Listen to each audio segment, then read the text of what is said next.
omens through the flight of birds, and the voice of the thunder. The divine storm bird, who invested himself by stealth with the attributes of Mul-lil, later known as Enlil. This entity has many names and many faces. He carried the knowledge of the future to mankind. He served to unite the two species of augury, which read the future in the flight of birds and the flash of the lightning. The first species was but a branch of the general pseudo-science, which discovered coming events from the observation of animals and their actions, while the second species was closely allied to the belief that in the thunder men heard the voice of the gods. The old belief marked its impress upon Hebrew as well as upon Assyro-Babylonian thought. The voice of thy thunder was in the whirlwind, says the Psalmist.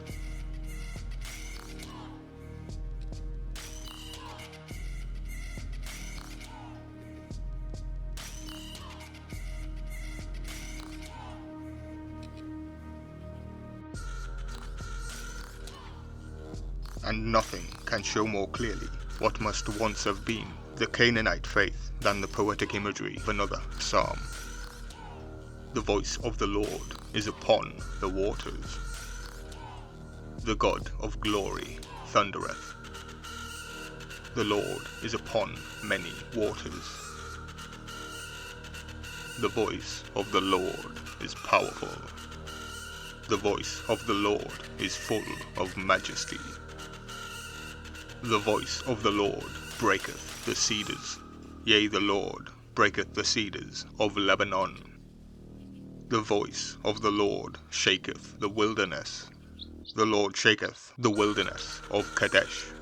The voice of the Lord marketh the hinds to carve, and discovereth the forests.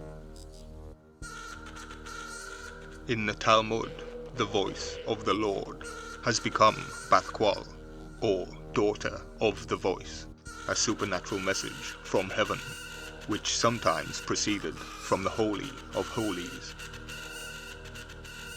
This prophetic voice of heaven was heard in the thunder by the Akkadians, as well as by the Semites.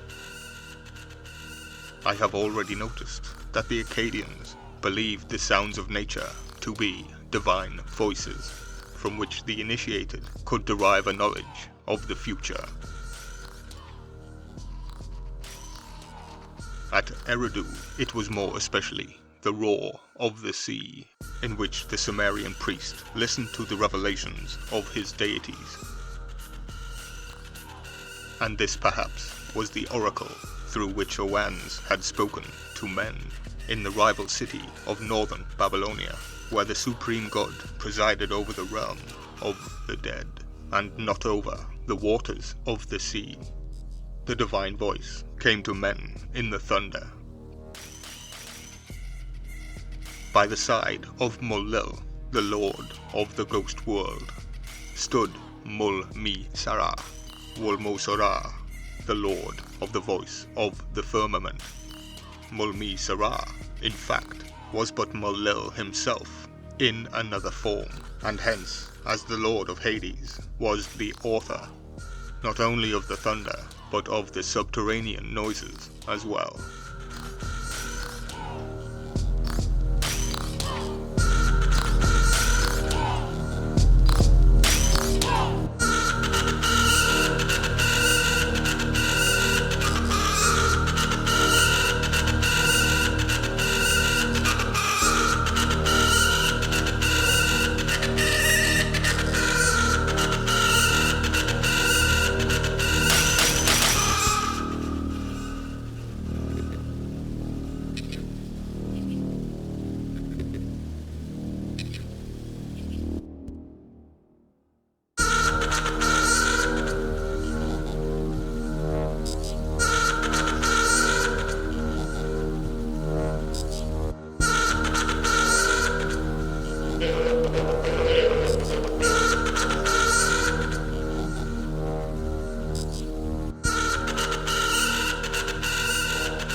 Please hit that notification bell to ensure you are notified of each upload.